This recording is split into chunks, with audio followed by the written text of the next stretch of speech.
नमस्ते नमस्ते नमस्ते, कैसे आप सब लोग। स्वागत है आप लोगों का आज के लाइव क्लास के अंदर। आज बच्चों हम लोग इंटरनल कंट्रोल के साथ क्या करेंगे, इंटरनल कंट्रोल को खत्म कर देंगे। बिल्कुल राइट, वो जो कॉफिन डांस होता है ना, वो वाला डांस करेंगे। ठीक है ना। तो आज इंटरनल कंट्रोल हो जाएगा फिनिश। आइए, बहुत बढ़िया। आज बच्चों हम लोग जो है वो क्या करने वाले हैं, बहुत सारी मेहनत करने वाले हैं और इंटरनल कंट्रोल से रिलेटेड कुछ प्यारे प्यारे मुच मुच नोनू शोनू मोनू टॉपिक्स जो है वो पढ़ने वाले हैं। आज के टॉपिक्स काफी आसान है, ऑडिट प्रोग्राम वाले जॉनर के टॉपिक हैं कि भाई घोट के जाना है, लिख के आना है, मार्क्स पाने हैं। राइट, ज्यादा कॉन्सेप्चुअली आपको परेशान नहीं करेंगे। ये टॉपिक बहुत हाई फाई चीजें इसके अंदर आपको नहीं मिलेगी। मैं अपनी बुक के अंदर आ जाता हूं, आ जाइए बच्चों आप लोग। अगर आपको याद हो, हम लोग इंटरनल कंट्रोल के कंपोनेंट्स जो है वो सारे के सारे कंप्लीट कर चुके हैं। और इवन ये टॉपिक कि भाई सारे कंट्रोल रेलेवेंट होते हैं क्या, मिसलेनियस टॉपिक्स, फिर nature and extent of the understanding of relevant control, ये भी हम लोग जो है वो पढ़ चुके हैं। क्या बोलती पब्लिक, कम ऑन। आज बच्चों हमारी शुरुआत होगी यहां से, evaluation of internal control by auditor. तो सबसे पहला तो सवाल यही है, क्या आप लोग खुद ही बता देंगे? I am 100% sure, I am 100% sure, क्या बच्चों इंटरनल कंट्रोल ऑडिटर को इवैल्यूएट करना चाहिए, समझना चाहिए, जानना चाहिए? आप अपनी मुंडी हाँ या ना में हिला सकते हैं, मतलब ये सर, ठीक है ना। हाँ बिल्कुल समझना चाहिए भाई, बिल्कुल समझना चाहिए। राइट, और इसको समझ के क्या होता है, अब तो सर हमारे खून में चलता है सर, इंटरनल कंट्रोल की पहले हम अंडरस्टैंडिंग लेंगे। इंटरनल कंट्रोल अच्छा नहीं है तो टेस्टिंग नहीं करेंगे, अच्छा है तो उसकी टेस्टिंग करेंगे। इंटरनल कंट्रोल की टेस्टिंग को टेस्ट ऑफ कंट्रोल बुलाते हैं, वो फर्दर ऑडिट प्रोसीजर में आता है। कम ऑन, यस और नो, बोलिए। आइए रीडिंग, एक रीडिंग करता हूं, इंपॉर्टेंट लाइंस मार्क करा दूंगा, चिंता मत कीजिए। आ जाओ मेरे साथ, पहले इसको यहां से हम लोग शुरू कर देते हैं। हाँ, यहाँ पे आएंगे, आज बहुत सारी आपको मेमोरी टेक्निक दिखाएंगे। The examination and evaluation of IC system is an indispensable part. ये है बच्चों कीवर्ड, बोलो भाई। Examination and evaluation is an indispensable part of overall audit programme. यानी आपको इंटरनल कंट्रोल को अंडरस्टैंड तो करना ही पड़ेगा, रिस्क असेसमेंट का पार्ट है। और रिस्क असेसमेंट करे बिना क्या ऑडिट कर सकते हो बेटा? Answer is no. The auditor needs reasonable assurance that accounting system is adequate and that all the accounting information which should be recorded in fact has been recorded and internal control normally contribute to such assurance। देखिए कितनी अच्छी बात लिखी हुई है, आपको याद नहीं करनी है, भूल जाइए बच्चों। ऑडिटर को अल्टीमेटली ये एश्योरेंस लेनी होती है कि financial statement are free from middle statement, financial statement are prepared as per applicable FRF. Come on, yes और नो। क्या इंटरनल कंट्रोल इसे मदद करता है? आंसर इज यस बेटा। अगर इंटरनल कंट्रोल स्ट्रांग है तो ऑडिटर का confidence on the financial reporting, on the accounts, on the records, on the information increase होगा कि डिक्रीज होगा? इंक्रीज होगा। एज सच आपको ये याद करने की जरूरत नहीं है, सिर्फ रीडिंग के लिए था। अब आते हैं बच्चों डायरेक्ट क्वेश्चन पे। आपके लिए 4 नंबर का एकदम ताजा तरीन गरम गरम क्वेश्चन प्रस्तुत किया है आईसीआई ने। घोटे मार लेंगे बहुत बढ़िया तरीके से। What are the advantages of review of IC? तो पहले आप बोलेंगे, पहले थोड़ा सा भूमिका बांधते हुए एक ये वर्ड याद रख सकते हैं भाई साहब, review is an what? Indispensable part. Indispensable क्या होता है? आधे बच्चे अंग्रेजी में कमजोर है। इंडिस्पेंसेबल मतलब भाई जिसे छोड़ा नहीं जा सकता है, जिसे छोड़ा नहीं जा सकता है। राइट, जिसके बिना, अब देखो कैसे समझ आएगा, जिसके बिना जिया नहीं जा सकता है बेटा।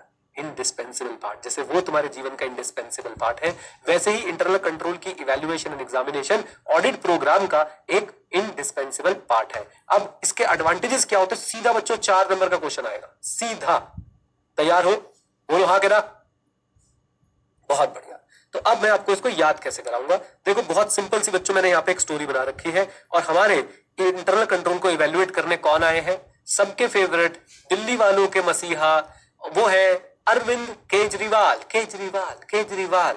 देखो तन्वी ने अपना मफलर ठीक कर लिया है केजरीवाल को देख के कि भाई केजरीवाल ने मफलर लगा रखा, हमने मफलर लगा रखा, बिल्कुल सही हो जाएगा मामला। एनीवेज, अच्छा एक बात बच्चों पहले बता दूं कि भाई केजरीवाल से मेरी कोई एफिलिएशन नहीं है, ना ही मोदी जी से है, ना ही ऋतिक से है, ना ही विराट कोहली से है।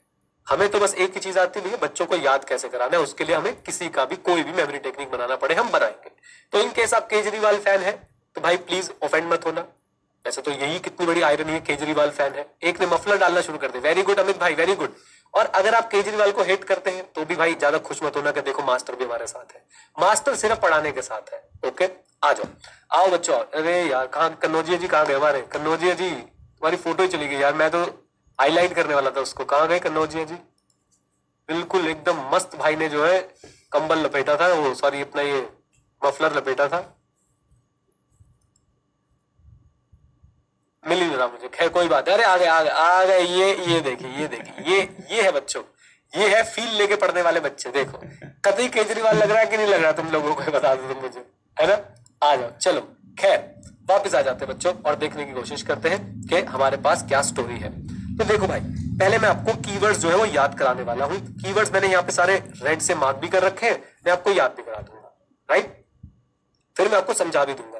क्वेश्चन क्या चल रहा है, what are the advantages of review of internal control, right. तो भूमिका कैसे बनाओगे, इंडिस्पेंसेबल पार्ट। फिर उसके बाद भाई साहब केजरीवाल आ जाएगा, राइट। तो याद रखें, दिल्ली का इंटरनल कंट्रोल कौन रिव्यू करता है, केजरीवाल। दिल्ली का इंटरनल कंट्रोल कौन रिव्यू करता है, केजरीवाल। लो बेटा लो, मेरी बात को सुनो, केजरीवाल अकेला ही एडिक्वेट है बेटा, दिल्ली चलाने के लिए वो अकेला ही क्या है, एडिक्वेट। वो दिल्ली के लोगों को प्रिवेंट, डिटेक्ट और करेक्ट करता है, प्रिवेंट, डिटेक्ट और करेक्ट करता है बच्चों। डन, छोटी छोटी बातें। हाँ जी, केजरीवाल बेटा अकेला ही क्या है, एडिक्वेट। वो दिल्ली के लोगों को प्रिवेंट, डिटेक्ट और करेक्ट करता है। और भाई साहब वो दिल्ली के लोगों को, उसका केजरीवाल का मफलर उसे सेफ गार्ड देता है। लो भाई 3 पॉइंट सिर्फ आपने मेरे साथ, मैं आपको बोल रहा हूं, आपको लग रहा होगा क्या नॉनसेंस बातें चल रही है। याद हो जाएगा पक्की बात। कल विराट कोहली वाला याद है, विराट कोहली मटीरियल प्लेयर है, रिस्क थोड़े कम लेता है, स्टेडियम का साइज देखता है, पिच का नेचर देखता है। याद आ रही है बातें, कम ऑन, यस और नो। और उसके बाद दूसरी वाली टीम की याद आ रही है, आ जाएंगी सारी बातें। बस बेटा ऐसी बात बन जाएगी, केएल राहुल और सारा वाला, ठीक है ना, कॉम्पोनेंट सिस्टम, है ना। आ जाओ प्लीज। तो केजरीवाल एक बार मुझे पढ़ाने दो, फिर मैं समझा भी दूंगा। केजरीवाल अकेला ही क्या है बेटा, जल्दी बताओ, एडिक्वेट। वो दिल्ली वालों को प्रिवेंट, डिटेक्ट और करेक्ट करता है। उसके दिल्ली ये आ गई बेटा, दिल्ली, उसका मफलर उसे क्या देता है बेटा, उसका मफलर उसे क्या देता है, कम ऑन टेल मी, जल्दी बताओ, सेफ गार्ड। वो भाई साहब लोगों की चुप चुप के रिकॉर्डिंग कर लेता है। और केजरीवाल जो रिपोर्ट दिखाता है ना, केजरीवाल की रिपोर्ट्स रिलायबल होती है। केजरीवाल की रिपोर्ट्स बेटा क्या होती है, come on tell me, reliable. देखो रिपोर्ट दिखा रहा है, हमने नहीं किया है जी, हमें तो फंसाया जा रहा है जी, राइट। अच्छा, उसके बाद केजरीवाल को एक पर्टिकुलर एरिया में खांसी रहती है, एक पर्टिकुलर एरिया में खांसी होती है। आज साथ साथ चलते जाओ, मैं बता रहा हूं, सब याद हो जाएगा। हाँ जी, याद रखो बेटा, हमारे दिल्ली का इंटरनल कंट्रोल रिव्यू कौन करता है, केजरीवाल।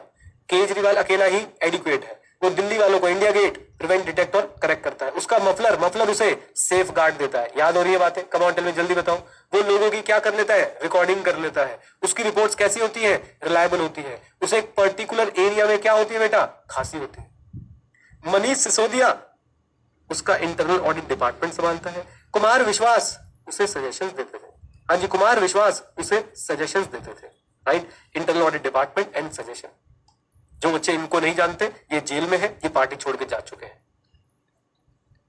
ओके, आ जाओ बच्चों। इसके बाद केजरीवाल के धरने बेटा, केजरीवाल के धरने एक्सटेंसिव होते हैं। इसके धरने कैसे होते हैं, कम ऑन टेल मी, जल्दी बताओ, एक्सटेंसिव होते हैं। And let me tell you guys, इसने ये सारी टेक्निक्स आईआईटी में सीखी थी। केजरीवाल ने ये सारी टेक्निक्स बेटा कहां पे सीखी थी, कम ऑन टेल मी, जल्दी बोलिए। आईआईटी पास आउट है बेटा, देख रहे हो, मैकेनिकल इंजीनियरिंग। केजरीवाल ही है, don't worry, black and white. बस मुझे आज आपको पढ़ाना नहीं, मुझे आपको स्टोरी याद करानी। मुझे आप 5 मिनट और दे दो, तोते की तरह बोलोगे सारी बातें, फिर समझा दूंगा। बताओ बेटा बताओ, दिल्ली का इंटरनल कंट्रोल रिव्यू कौन करता है, केजरीवाल। केजरीवाल अकेला ही एडिक्वेट है। वो दिल्ली वालों को प्रिवेंट, डिटेक्ट और करेक्ट करता है। उसका मफलर उसे सेफ गार्ड करता है। वो लोगों की क्या कर लेता है बेटा, जल्दी बताओ, रिकॉर्डिंग कर लेता है ना। उसकी रिपोर्ट्स रिलायबल होती है। याद रहेंगी बातें। उसे एक पर्टिकुलर एरिया में खांसी होती है। Manish Sisodia internal audit department. Kumar विश्वास सजेशन। धरने एक्सटेंसिव। और ये सारी टेक्निक्स कहां सीखी थी बेटा, आईआईटी। तो आईआईटी से टेक्निक आओ। क्या आप बिना देखे एक बार केजरीवाल को बिना याद करे सारे वर्ड्स बोल सकते हो। मन में केजरीवाल चलना चाहिए बेटा, और साथ में आने चाहिए words. Number 1 adequate, prevent, detect, correct, safeguard. Come on, साथ में हो, सेफ गार्ड। उसके बाद recording, reports are reliable, particular area, internal audit department, suggestion, extensive and techniques. खत्म। अब इसको समझना तो बहुत ही आसान है, बहुत ही ज्यादा आसान है बच्चों। लेकिन आप ये सोचो, अब जब 4 नंबर का बच्चों क्वेश्चन आएगा एग्जाम के अंदर, क्या आप लोग लिख पाएंगे इसको, जल्दी बोलिए, कम ऑन, यस और नो। पक्का आओ अब मैं समझा देता हूं, 2 मिनट दो समझा। मैंने आपको पहली क्लास में बताया था समझना बहुत आसान है, भलाई को मैंने बोला था रटना बहुत आसान है। देख रहे मैं यही देख रहा था, हम कह रहे हाँ हाँ हाँ हाँ हाँ दुष्टो। आओ इधर देखो, सबसे पहले बच्चों जब आईसी का रिव्यू करते हो तो आपको पता चल जाता है कि भाई आईसी एडिक्वेट है या नहीं, ऑपरेटिंग इफेक्टिवली है या नहीं, सेल्फ एक्सप्लेनेटरी बात है, बोल दो हाँ कहना। अच्छा उसके बाद बच्चों आईसी क्या करता है, आपको ये भी पता चल जाएगा आईसी का रिव्यू करने के बाद कि आईसी पीडीसी एमएमएस कर पा रहा है या नहीं कर पा रहा है। तो आपको लैंग्वेज में कहीं प्रॉब्लम ही नहीं आने दूंगा क्योंकि आपको कॉन्सेप्ट पता है सारा। तो आपको एडिक्वेट वर्ड पता है तो आप आईसी का रिव्यू करके ये जान लेते हो आईसी एडिक्वेट है या नहीं। आईसी का रिव्यू करके ये जान लेते हो कि आईसी पीडीसी मटेरियल स्टेटमेंट कर पा रहा है या नहीं। तीसरा वर्ड क्या आया था, अकेला ही एडिक्वेट है, प्रिवेंट डिटेक्ट और करेक्ट करता है, उसका मतलब उसे सेफ गार्ड। तो भाई साहब इंटरनल कंट्रोल क्या सेफ गार्ड ऑफ एसेट्स कर पा रहा है, सेफ गार्डिंग दी एसेट्स कर पा रहा है या नहीं, राइट। अच्छा जी, ऑडिट के पॉइंट ऑफ व्यू से सबसे इंपॉर्टेंट एसेट्स कौन से होते हैं, just for your information, cash, inventory. तो इंटरनल कंट्रोल जो कैश और इन्वेंट्री के ऊपर है, क्या वो उसे सेफ गार्ड कर पा रहा है या नहीं कर पा रहा है, कम ऑन यस और नो। आ जाओ। देन उसके बाद इंटरनल कंट्रोल ये इंश्योर करता है कि भाई साहब रिकॉर्डिंग ऑफ ट्रांजैक्शन करेक्ट हो रही है कि नहीं। करेक्ट रिकॉर्डिंग से मेरा क्या मतलब है, सही अमाउंट में, सही अकाउंट में, सही पीरियड में, सही अकाउंट में, सही अमाउंट में, सही पीरियड में। अब बच्चों जरा दिल थाम के बैठिएगा, जो बच्चे समझते हैं, आप देख रहे हो इंटरनल कंट्रोल का इंपैक्ट डायरेक्टली असर्शंस पे आता है। हेलो, इंटरनल कंट्रोल का आप देखो मैं कैसे कनेक्ट करवा रहा हूं। मैंने बोला सही रिकॉर्डिंग का मतलब क्या, अकाउंट अमाउंट पीरियड, और अकाउंट अमाउंट पीरियड बच्चों क्या हमारी असर्शंस नहीं होती है, क्लासिफिकेशन सही होनी चाहिए, कम ऑन, रेवेन्यू रिकॉग्निशन यानी अमाउंट सही होना चाहिए, period cut off cut off cut off, come on. तो याद रखे बच्चों, आपको कितना भी घोट लो कितना भी कर लो लेकिन बेसिक मत भूलना, आईसी का डायरेक्ट इंपैक्ट क्या फाइनेंशियल स्टेटमेंट की असर्शंस पे आ सकता है, आंसर इज यस। और अगर आईसी अच्छा होगा तो असर्शंस पे हमारा कॉन्फिडेंस ज्यादा होगा, अगर आईसी वीक होगा तो असर्शन पे हमारा कॉन्फिडेंस लो होगा। इज दैट क्लियर, बोलिए। इसमें मैंने एक छोटा सा ऑडियो क्लिप बना के भी डाल रखा है, आप उसे भी सुन सकते हैं जब भी आपको टाइम लगे। ओके आइए प्लीज। देन यहां तक हो गया हमारा, रिकॉर्डिंग कर लेता है IC ensure correct recording of transaction, ठीक है।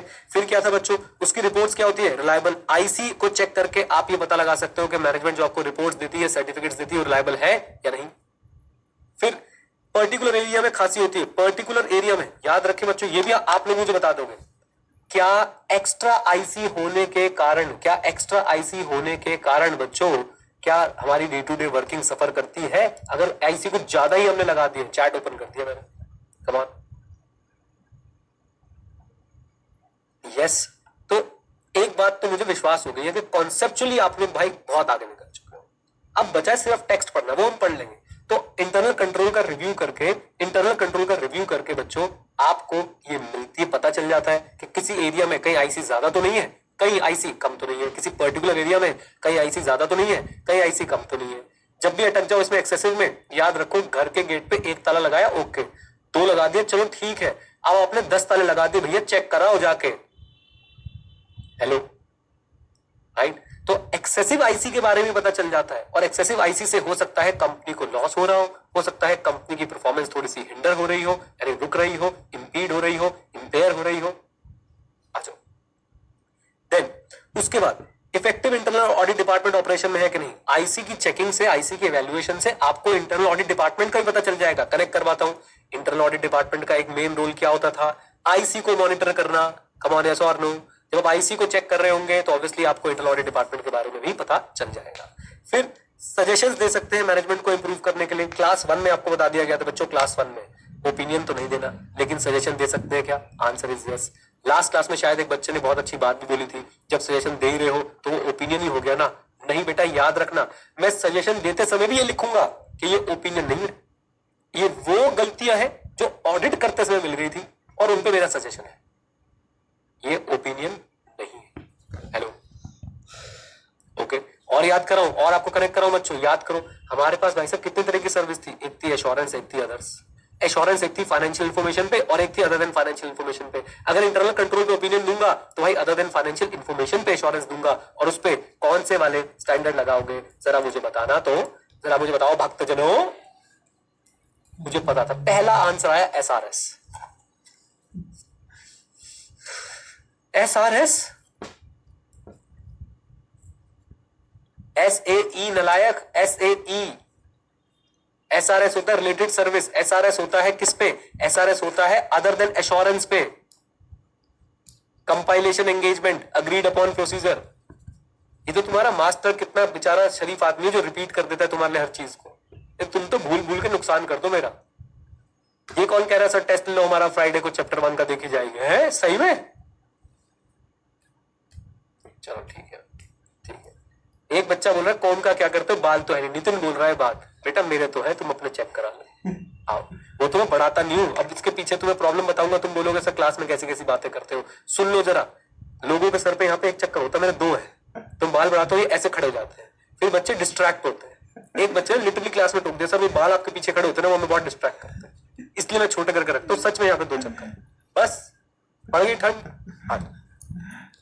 हाँ जी, सजेशंस दे सकते हैं हम लोग इंप्रूवमेंट के लिए, उससे मैंने सारी चीजें आपको कनेक्ट कर दी बेटा। सजेशन देंगे, ओपिनियन नहीं देंगे, याद रखिएगा। और सजेशन भी किस कॉन्टेक्स्ट में देंगे, ऑडिट के कॉन्टेक्स्ट में देंगे। Is that clear? बोलो हाँ के ना, कम ऑन, यस और नो। आ जाओ, चलो चुप हो जाओ। कह रहे यार इतना कुछ भी बोल दो, तुम्हारे पास इतने ओपिनियन। कह रहे ऐसा जिसके साथ होता है उसकी 2 शादी होती है। अच्छा वो घर बैठ के क्लास ले रहा मैं, तुम तलाक कराओगे मेरा। आओ आगे, एक्सटेंसिव सब्सटैंटिव प्रोसीजर रिक्वायर्ड और नॉट। आप बताओ आईसी के इवैल्यूएशन के बाद कैन यू डिसाइड कि भाई सब्सटैंटिव प्रोसीजर एक्सटेंसिव चाहिए या नहीं चाहिए? कम ऑन, यस और नो? यस। अगला point, audit procedure technique need to be change from plan 1। आप खुद बताओ बच्चों, क्या आईसी के इवैल्यूएशन के बाद आप लोग अपने प्लान को, ऑडिट प्लान में लिखे हुए प्रोसीजर्स को चेंज करने का डिसीजन ले सकते हो? हाँ, हो सकता है आपके पास कोई ऐसी इंफॉर्मेशन आए जो पहले आपके पास नहीं थी। क्या बोलती पब्लिक? डन। लीजिए बच्चों, ये हमारा कार्यक्रम जो है वो हो गया कंप्लीट। इवैल्यूएशन वाला डायरेक्ट क्वेश्चन बच्चों 4 मार्क्स का। क्या आपको सारे पॉइंट्स याद हैं? आ जाओ बेटा आ जाओ। याद रखें इंटरनल कंट्रोल रिव्यू का एडवांटेज, जैसे ही टॉपिक आए आपको कनेक्ट करना है। दिल्ली का इंटरनल कंट्रोल का रिव्यू कौन करता है? केजरीवाल। और जैसे दिल्ली के कंट्रोल याद है बेटा, केजरीवाल की करेक्टरिस्टिक याद आनी शुरू हो जाए, वो तो अकेला ही एडिक्वेट है, बाकी तो उसके सारे मिनिस्टर जेल जा रहे हैं धीरे धीरे। राइट, वो दिल्ली वालों को क्या करता है बेटा? पीडीसी करता है, प्रिवेंट डिटेक्ट और करेक्ट। उसका मफलर उसे क्या करता है? सेफ गार्ड करता है। राइट, कम ऑन, बोलो हाँ के ना। अच्छा, उसके बाद बच्चों वो लोगों की रिकॉर्डिंग कर लेता है, उसकी रिपोर्ट्स रिलायबल होती है। कम ऑन, पर्टिकुलर एरिया में खासी होती है। Manish Sisodia internal audit department, Kumar विश्वास सजेशन, और लास्ट में बच्चों हमारे पास क्या बच गया था? धरने, एक्सटेंसिव और एक्सटेंसिव सब्सटैंटिव प्रोसीजर। और लास्ट बच्चों टेक्निक्स, आईआईटी टेक्निक्स। इजी हो गया याद करना? जल्दी बोल दो हाँ के ना। लो भाई लो, आ जाओ बच्चों साथ में चलो।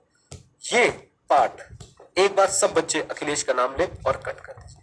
क्यों बेटा? ये ऊपर वाला पार्ट ही रिपीट हो गया गलती से, प्रिंटिंग एरर, मतलब टाइपिंग एरर। ओके, अखिलेश इस पे इतना खुश होगा, देखो गलती मिल गई हमें मास्टर की किताब में। कोई बात नहीं, आ जाओ बच्चों। अब आते इस पार्ट पे। इस पार्ट का नाम है लल्ला लल्ला लोरी। कैसी कैसी बातें हैं तो बचपन में सुना लल्ला लल्ला लोरी, दूध की कटोरी, दूध में पताशा, ऐसा सुना था हमने बेटा? बस ये लल्ला लल्ला लोरी टॉपिक है, कुछ नहीं बता रखा इसके अंदर, कोई खास बात नहीं है। आपको बार बार वही बातें घुमा के बताते जाएंगे।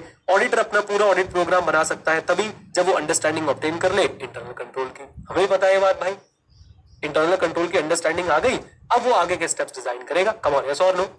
कोई भी बच्चों इसमें ऐसी बात नहीं जो आपको नहीं पता। I believe. अच्छा, आईसीए ने क्या कर रखा है? आप आईसीए की बुक देखोगे तो बस ये लल्ला लल्ला लोरी बेटा 1 पेज की है, पूरी 1 पेज की। मैंने उसको थोड़ा सा कट शॉर्ट किया। राइट, बातें वही है, सारा कॉन्सेप्ट आपको आता है। फिर से बोल देता हूं एक बार, इसमें से कुछ याद करने की कोशिश मत कीजिएगा, एक बार आपको रीड कर देता हूं। मैंने शायद इसके बारे में कुछ छोटे मोटे प्यारे प्यारे से नोट्स लिखे भी हो। हाँ देखिए, बस 2 लाइनें लिखी। Auditor can formulate his audit programme only after satisfactory understanding of internal control system and their actual operation। ठीक है जी, वो पहले भाई इंटरनल कंट्रोल को समझेगा तभी अपना ऑडिट प्रोग्राम बनाएगा। This will also help in communicating the weakness of हम थक गए यार इस बात से यार। Help in communicating weakness, help in communicating, हमें पता है इंटरनल कंट्रोल को भाई वो जब समझ लेगा तो वो वीकनेस कम्युनिकेट कर देगा। बस करो अब, क्या बोलती पब्लिक? कम ऑन, यस और नो? ओके, तो मेरे हिसाब से बच्चों ये पैराग्राफ भी आपके लिए कोई रेलेवेंट चीज नहीं है।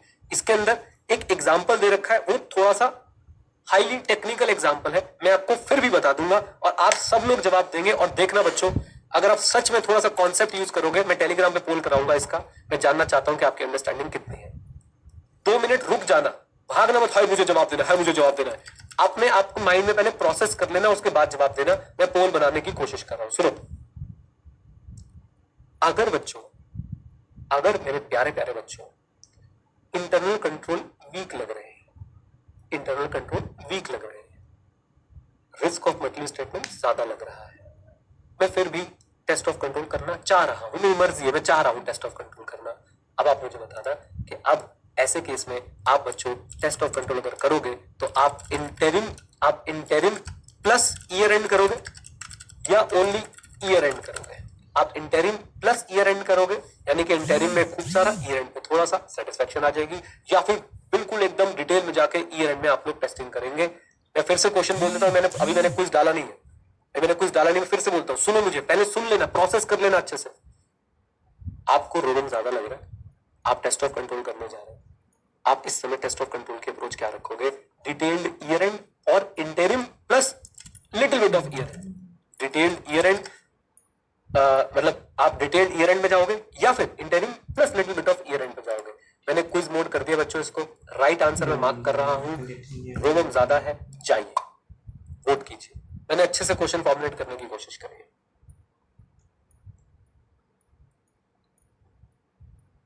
जाओ जाओ वोट डालो।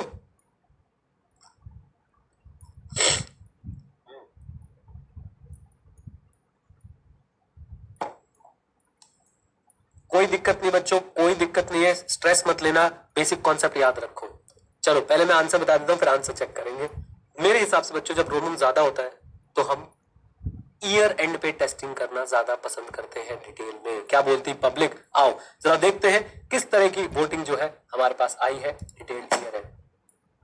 69% लोगों ने ऐसा कहा है, बाकी 31% लोगों से मैं कहना चाहूंगा बेसिक्स वाला चैप्टर देखें और ये समझे कि रोमन के बेस पे एनईटी ऑफ सब्सटैंटिव प्रोसीजर कैसे डिपेंड करते हैं। याद है आप लोगों को? Nature, extent and timing. ये किसकी बात हो रही है बच्चों? ये किसकी बात हो रही है? चैट खोल रहा हूं, जरा बताना, ये नेचर, एक्सटेंट और टाइमिंग में से किसकी बात हो रही है? जल्दी बोलो, ये नेचर, एक्सटेंट और टाइमिंग में से किसकी बात हो रही है? टाइमिंग की बात हो रही है बेटा। और हमने कितनी बार इस पे चर्चा करी है कि जब भी आपके पास जो है दिक्कतें ज्यादा दिख रही होंगी, आप अपनी टाइमिंग ईयर एंड पे शिफ्ट कर देंगे, आप डिटेल में चेकिंग करेंगे पूरे लास्ट के महीनों की। कमाल, यस और नो? बोल दो हाँ के ना। अब यही टेक्निकल बात बच्चों, यही कॉन्सेप्ट, यही वाला कॉन्सेप्ट जो है यहाँ पे कैसे लिखा हुआ है मैं आपको पढ़ा देता हूं। आई डोंट एक्सपेक्ट कि आपको ये याद करना है, रिवीजन वीडियो में एक बार बोल दूंगा। ये मुझे नहीं पता इसमें से क्वेश्चन पूछेंगे भी कि नहीं पूछेंगे, पर मैंने फिर भी लिख दिया। और देखो इसमें कुछ था ही नहीं। पहली बात तो यही थी कि ऑडिटर को अपना ऑडिट प्रोग्राम इंटरनल कंट्रोल को समझने के बाद ही बनाना चाहिए। अगर टेस्ट करना है तो टेस्ट भी कर ले, उसी के बाद अपने सब्सटैंटिव प्रोसीजर डिजाइन करें। इससे उसको इंटरनल कंट्रोल की वीकनेस पता चल जाएगी जो मैनेजमेंट को बता सकता है अलॉन्ग विद मेजर्स। ये तो हम सबको पता ही है। कम ऑन, यस और नो? Come on. इसके बाद वो सिर्फ एक एग्जांपल देते हैं, इधर देखो। फॉर एग्जांपल, इफ कॉन्फिडेंट इन, देखो इनके लाइन एक्चुअली इन्होंने पूरे पेज में फैला रखा था, मैंने एक लाइन में इसको कन्वर्ट किया। If auditor is confident in sales and receivable control, auditor में verify near the balance sheet date, if not he will seek exact date confirmation, prevent errors और फ्रॉड। देखिए क्या कहना चाहते हैं, ध्यान से देखिए बच्चों। अगर वो सुपर कॉन्फिडेंट है सारी चीजों को लेकर, अगर वो सुपर कॉन्फिडेंट है बच्चों सारी चीजों को लेके, तो थोड़ा बहुत इंटरिम करेगा और कुछ near the balance sheet date checking करके कहेगा बहुत बढ़िया। लेकिन बच्चों अगर वो कॉन्फिडेंट नहीं है इंटरनल कंट्रोल को लेके, तो बताओ क्या करेगा? वो एग्जैक्ट डेट कंफर्मेशन प्रेफर करेगा। अब बहुत टेक्निकल है आपके पॉइंट ऑफ व्यू से, मैं फिर भी बताने की कोशिश करता हूं। आप कॉन्फिडेंट नहीं है आईसी को लेके, सेल्स के आईसी को लेके। अब आपको एक बड़ी सेल दिख रही है, आप वो बड़ी सेल भाई कहीं भी होगी ना ईयर में, आप उस बड़ी सेल को नोट करेंगे कि ये तो बहुत बड़ी सेल हुई है, और आप मैनेजमेंट से बोलेंगे मुझे इससे बात करनी है जिस व्यक्ति को आपने सेल करी है, मुझे एग्जैक्ट डेट कंफर्मेशन चाहिए, एग्जैक्ट ट्रांजैक्शन की कंफर्मेशन चाहिए। आप समझे इस बात को? मैं इससे, और ये इसके पीछे में एक और पूरा स्टैंडर्ड पढ़ेंगे बच्चों, SA 505।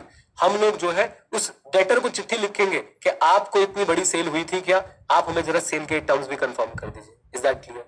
बोलिए। ओके तो याद रखें बच्चों, अगर वो कॉन्फिडेंट है तो इंटरिम पे टेस्ट कर लेगा और बैलेंस शीट पे थोड़ी बहुत टेस्टिंग कर लेगा। लेकिन अगर वो कॉन्फिडेंट नहीं है तो भाई साहब वो एग्जैक्ट डेट कंफर्मेशन, नया वर्ड आ रहा है एग्जैक्ट डेट कंफर्मेशन, वो लेना चाहेगा। एग्जैक्ट डेट कंफर्मेशन का मतलब क्या है? वो उस ट्रांजैक्शन की डिटेल में जाना चाहेगा जिस ट्रांजैक्शन पे उसको डाउट हो रहे हैं, यानी एक एक ट्रांजैक्शन उठा के वो चेक करना शुरू कर देगा। मैं फिर से बोल दूं बच्चों, नॉट फॉर यू, मैं आपसे एक्सपेक्ट नहीं करता कि आप इन चीजों को ऐसे याद रख के जाए। अगर कॉन्सेप्चुअल अंडरस्टैंडिंग है, आप इस पे आने वाले क्वेश्चन को कर लेंगे। बस मैं इतना ही समझता हूं।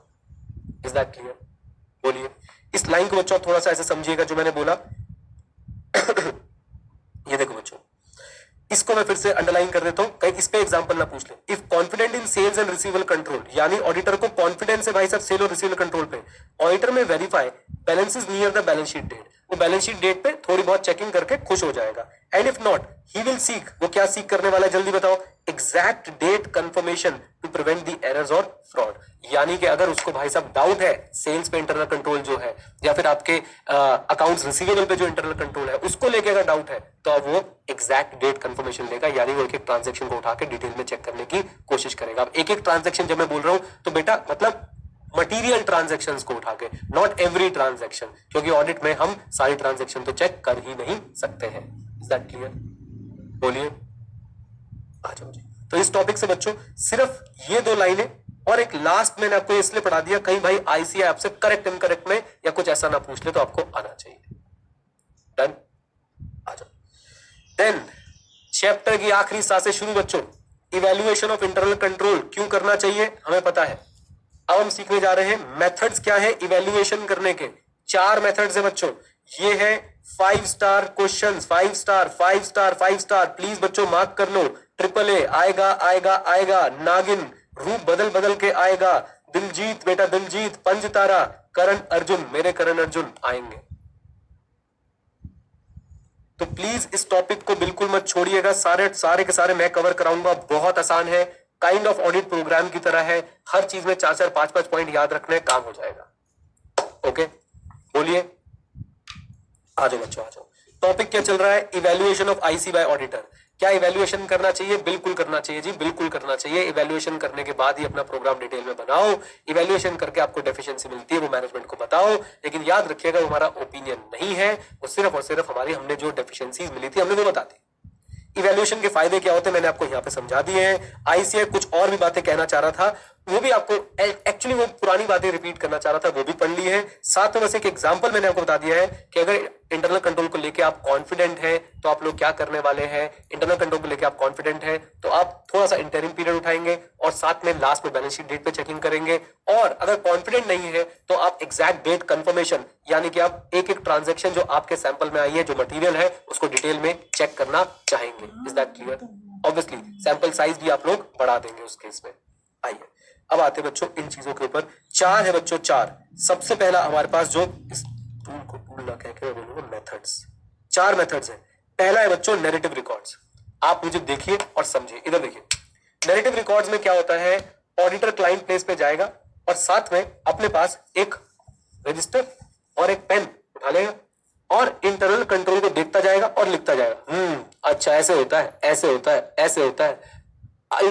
कंपनी के लोगों से इंक्वायरी करता जाएगा, जो जो पता चलेगा वो लिखता जाएगा। अच्छा अच्छा अच्छा, फिर क्या होता है, अच्छा जब सेल हो जाती है उसको पैसे कैसे आते हैं, अच्छा ये अप्रूवल होता है, अच्छा ये होता है। आप देख रहे हैं एक बंदा नरेट कर रहा है, दूसरा बंदा रिकॉर्ड कर रहा है। ये क्या बन रहे हैं, नरेटिव रिकॉर्ड्स बन रहे हैं।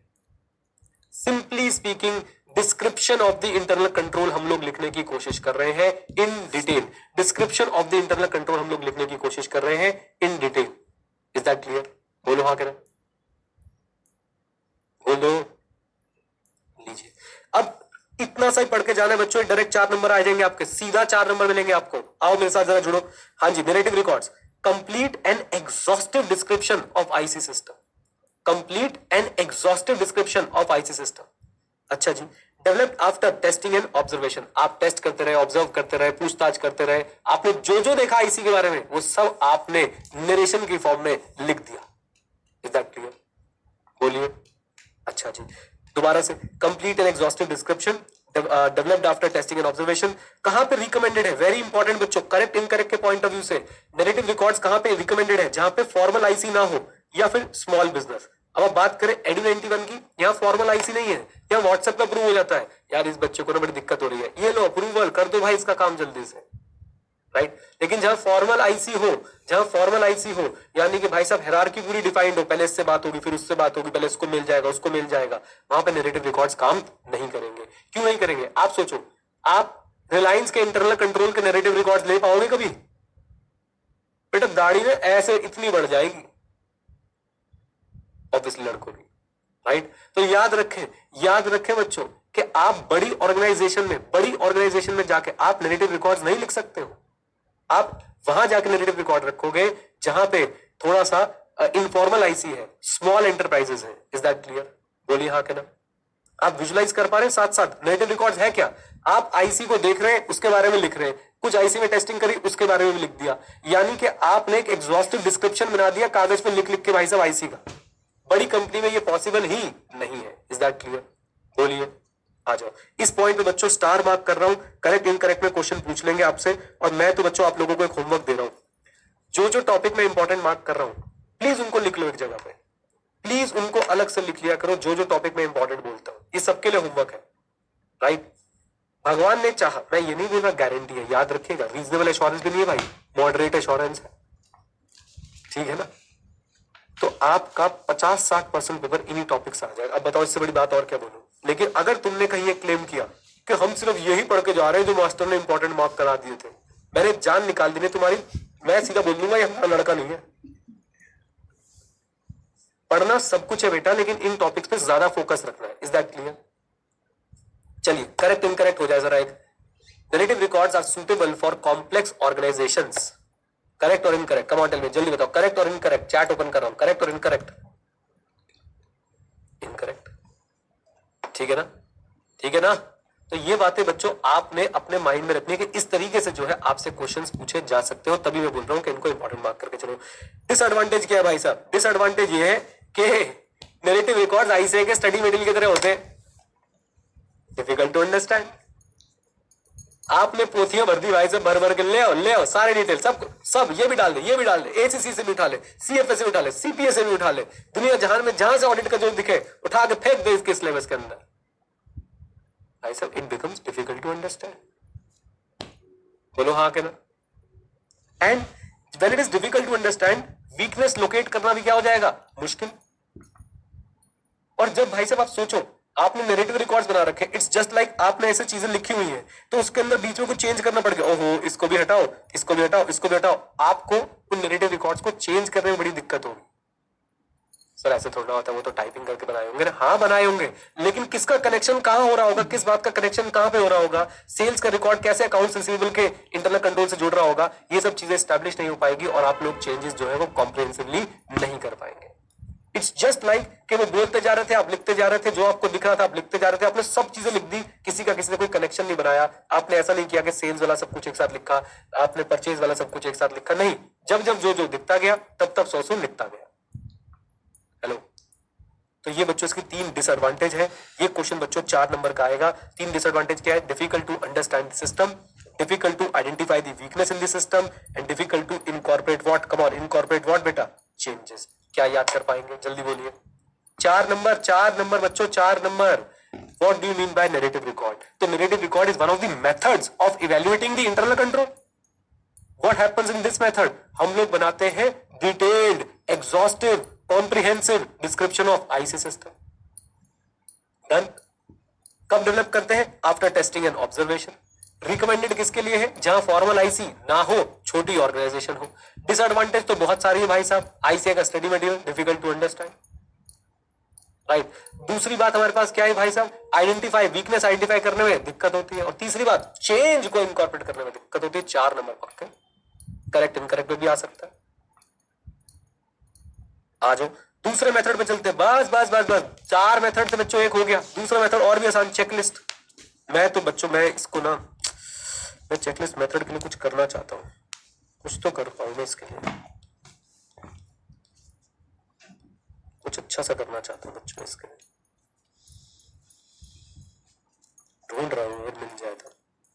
सर क्या ढूंढ रहे हो? अरे यही ढूंढ रहा था बस, थोड़ा सा कलरफुल।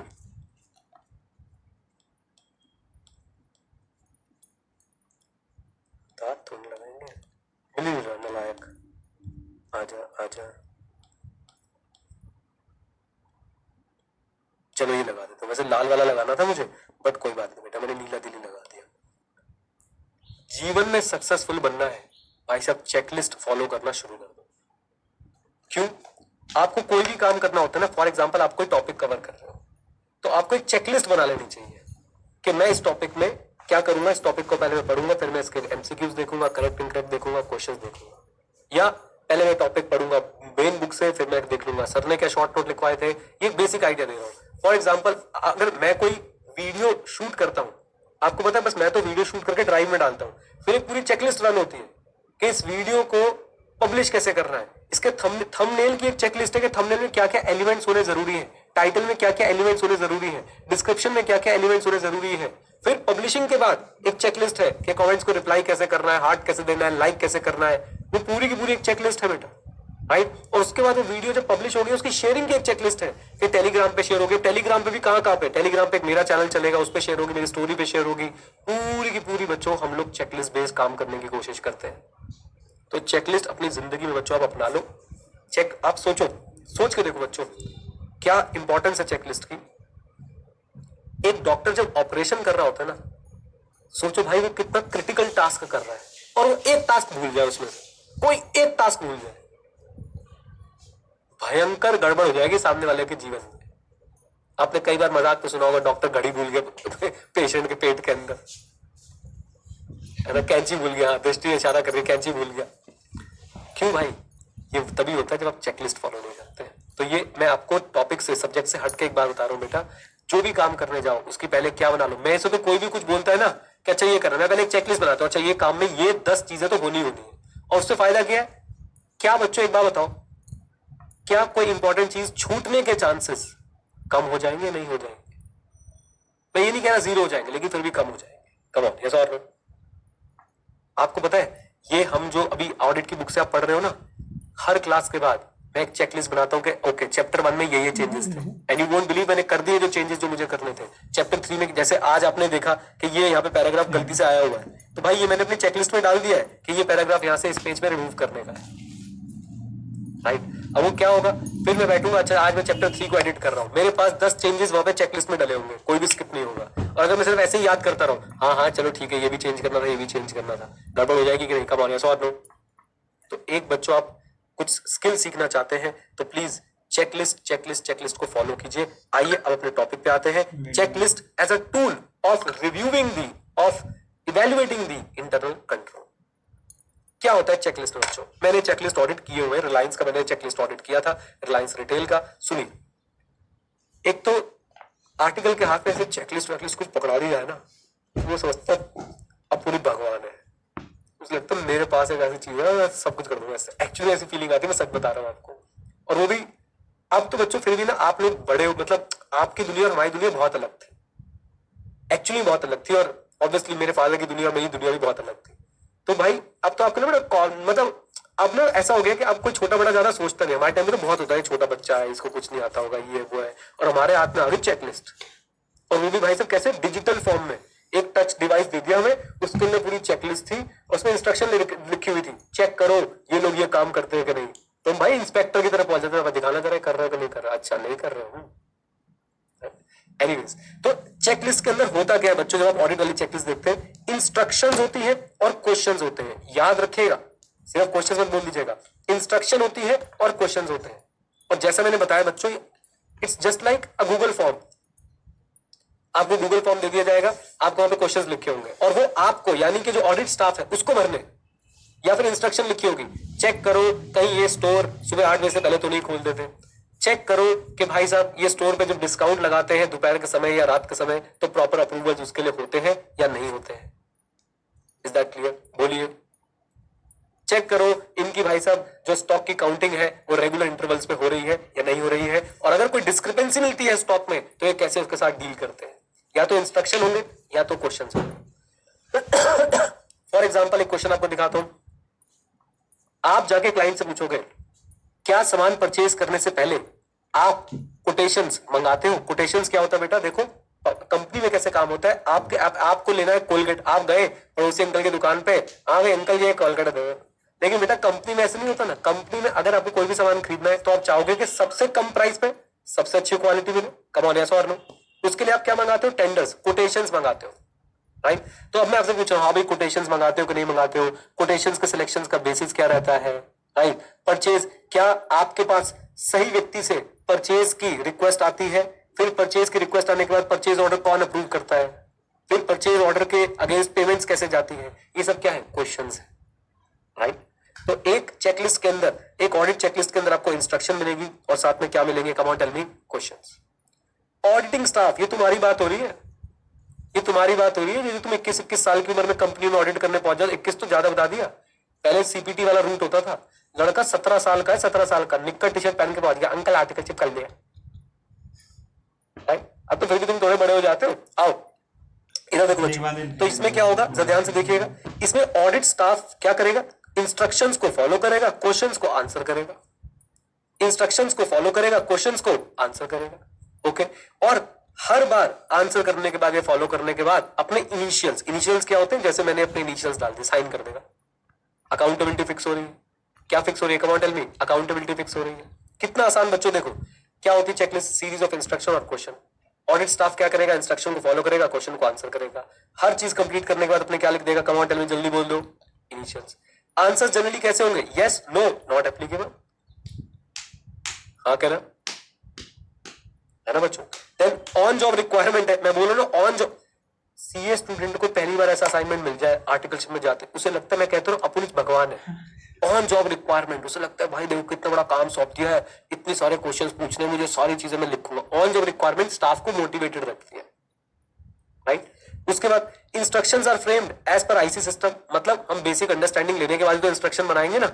अब आप सोचो, क्या जो मुझे इंस्ट्रक्शन रिलायंस स्टोर का ऑडिट करने की मिली थी, वो सेम इंस्ट्रक्शन किसी और तरह की इंडस्ट्री में जाके काम कर जाएगी वो इंस्ट्रक्शन? नहीं भाई, मुझे चेकलिस्ट चेंज करनी पड़ेगी as per the IC system. And complete checklist को कौन स्टडी करेगा बेटा?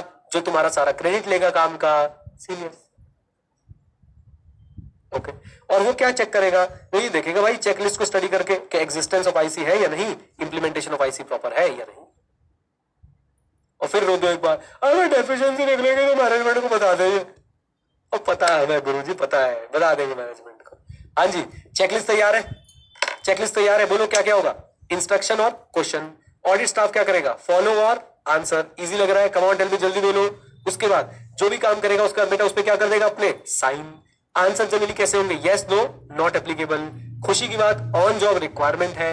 इंस्ट्रक्शंस जो है वो एज पर आईसी फ्रेम की जाती है। और कंप्लीट चेकलिस्ट कौन स्टडी करता है? सीनियर। ये देखने के लिए आईसी एग्जिस्ट करता है नहीं, इंप्लीमेंटेड है या नहीं। भारत माता की जय। दूसरा टूल भी तैयार। 4 नंबर बच्चों, 4 नंबर। आपको पता नहीं क्या लग रहा है, मुझे तो लग रहा है आज की क्लास से 4 नंबर का क्वेश्चन एग्जाम में आ रहा है। मजे की बात है। इंटरनल कंट्रोल क्वेश्चन, ये एक और बच्चों आता है। और बच्चे कहते हैं सर इसमें और चेकलिस्ट में फर्क क्या है? चेकलिस्ट में बेटा तुम भगवान वाली फीलिंग में थे, क्वेश्चन है उनको पकड़ा देते हैं भरो। और मजे की बात देखो, हम एक कातिल को देके कागज पूछ रहे हैं, बता कत्ल किया है कि नहीं। बात समझ आई कि नहीं आई तुम्हें बेटा? समझ आई कि नहीं आई? आ जाओ आ जाओ। हाँ एक, हाँ, तुम्हारे वाह वाह मुझे मिल रहे हैं, वाह वाह। मतलब एक और अभी सुना तो बेटा सुनो। ऐसे मैंने स्पॉन्टेनियसली बोला, ऐसे कहीं मैंने पढ़ा लिखा नहीं, मैंने ऐसे बोल दिया। मतलब हमें कातिल को देके कागज पूछ रहे हैं, बता तूने कत्ल किया है कि नहीं। मुझे बताओ बेटा कातिल क्या बोलेगा? मेरे हाथ ही नहीं है, कत्ल की कैसी बात कर रहे हो तुम? बोल दो हाँ कहना, बोल दो हाँ कहना। पॉइंट समझे आप इंटरनल कंट्रोल क्वेश्चन पूछ रहे हो, हाँ भाई परचेज ऑर्डर ढंग से चेक होता है कि नहीं होता? क्या लिखेगी मैनेजमेंट? नहीं मुझे बताओ क्या लिखेगी ढंग से? हम इसके ऊपर मीटिंग बुलाते हैं, हम आर्टिफिशियल इंटेलिजेंस से चेक करवाते हैं। सो पॉइंट ये है कि बच्चों यहाँ पे ना डिसएडवांटेज आप समझ गए हो कि मैनिपुलेशन पॉसिबल है। बोल दो हाँ कहना।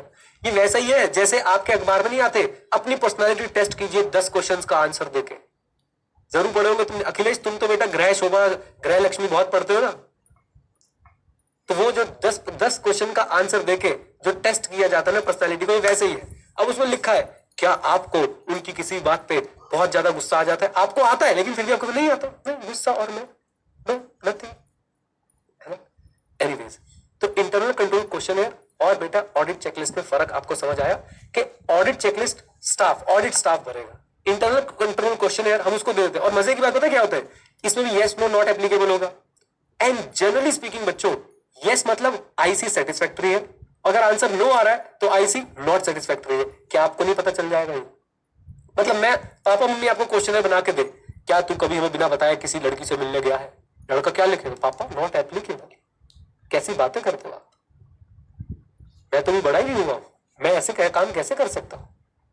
क्योंकि आपको पता है भैया ये सबसे बेस्ट ऑप्शन है। कम ऑन, यस और नो। तो अब इस बात को समझिए कि भाई इसमें यस नो नॉट एप्लीकेबल ही होता है। बस याद रखिए कि यस सेटिस्फैक्ट्री की तरफ इशारा करता है, नो कहीं ना कहीं नॉन एग्जिस्टेंस ऑफ आईसी या फिर आईसी की वीकनेस की तरफ इशारा करता है। Is that clear?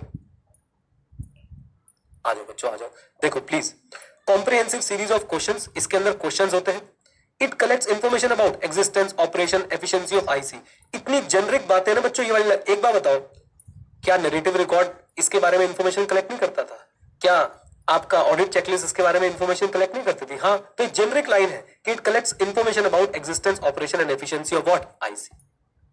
राइट। फिर ऐसी जबरदस्ती तारीफ करने के लिए ओवरसाइट और ओमिशन के चांसेस इसमें कम होते हैं क्योंकि ये कॉम्प्रिहेंसिव होती है। ओवरसाइट और ओमिशन के चांसेस इसमें कम होते हैं, आप किसी आईसी के पार्ट को नहीं छोड़ोगे क्योंकि ये कॉम्प्रिहेंसिव होती है।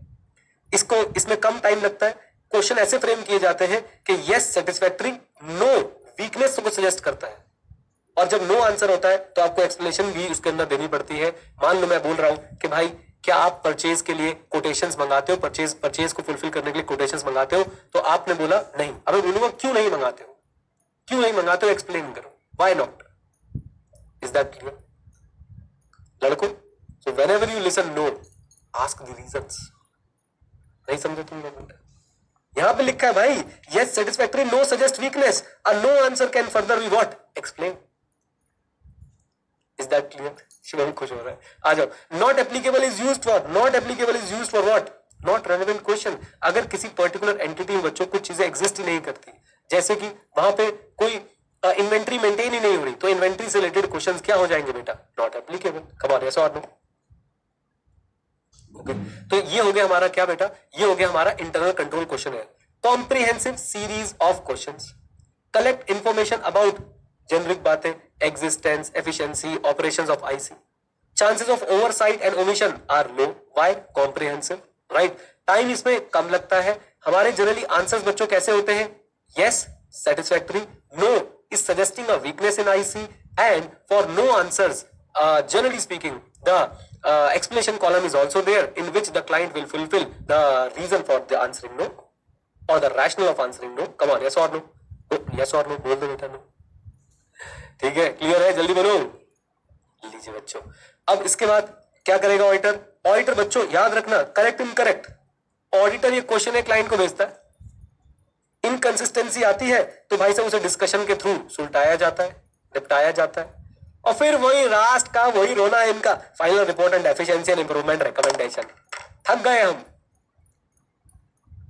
बात समझ आई? फाइनली क्या होगा भाई? रिपोर्ट बनेगी किस पे? डेफिशिएंसीज पे। और किस पे बेटा? इंप्रूवमेंट एंड रिकमेंडेशंस पे। बट याद रखिए, क्या मैं ओपिनियन दे रहा हूं आईसी पे?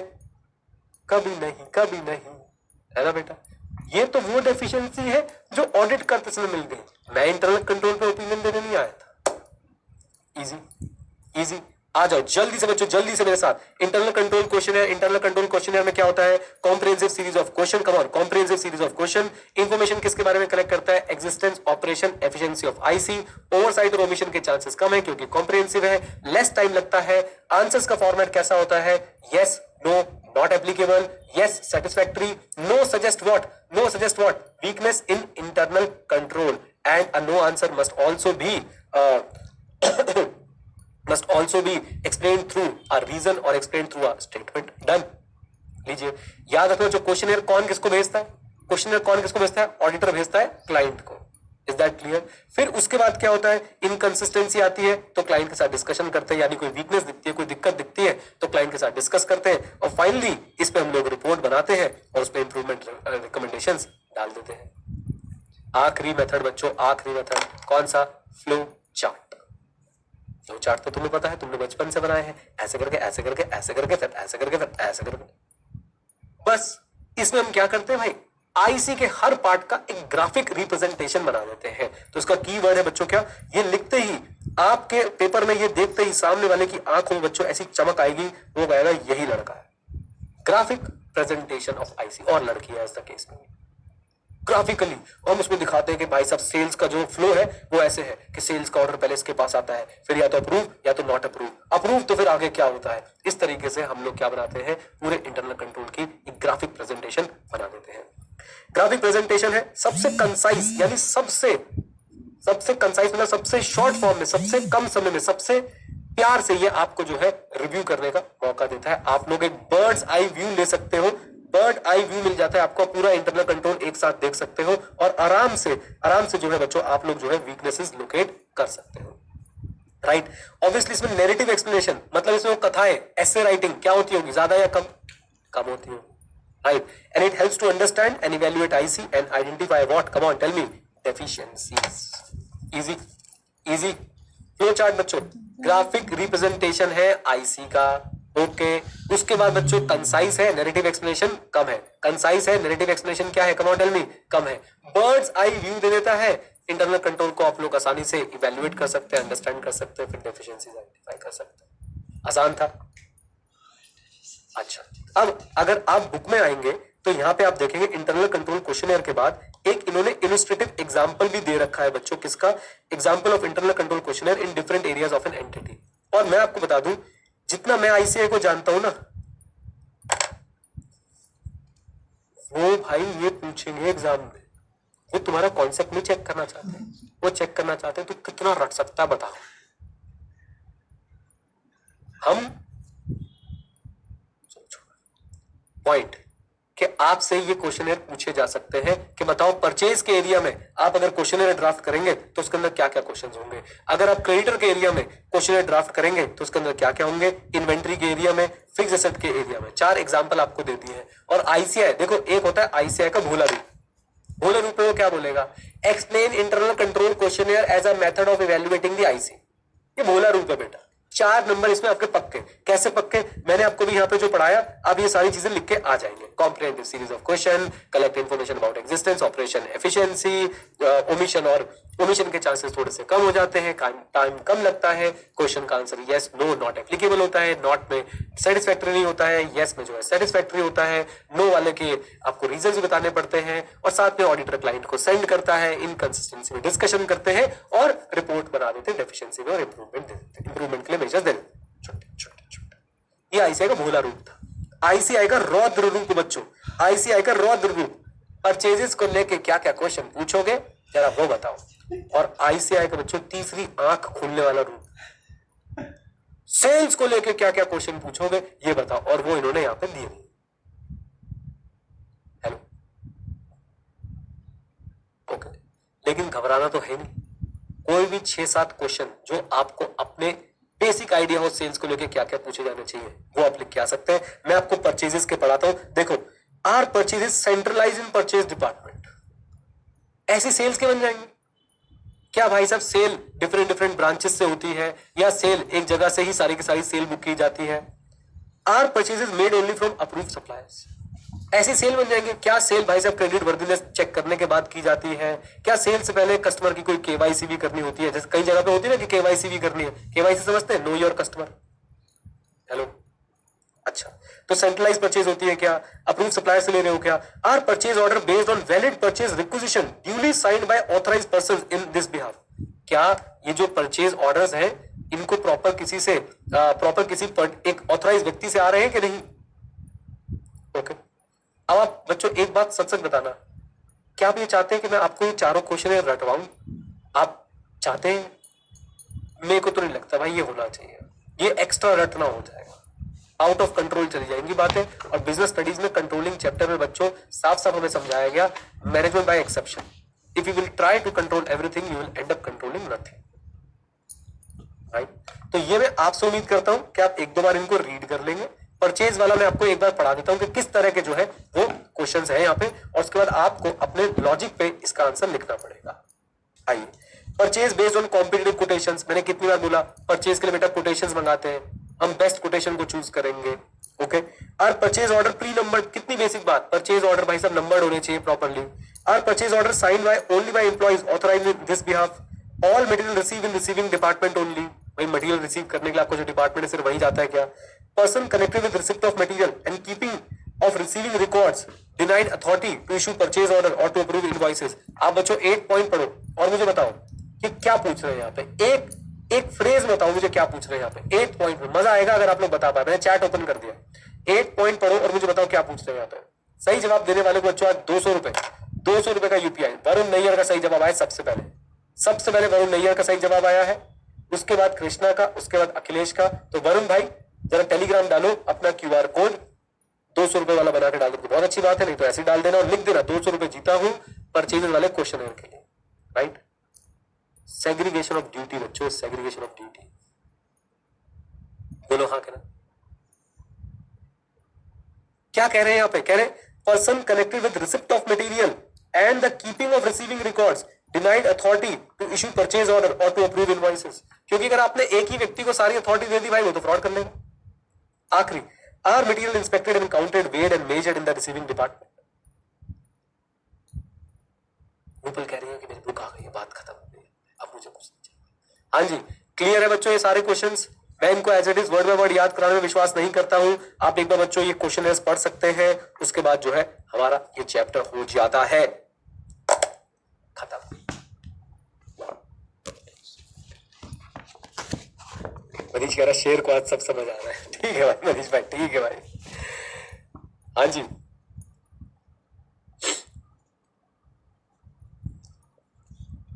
दिवेश देखो कितनी क्यूट बात बोली है।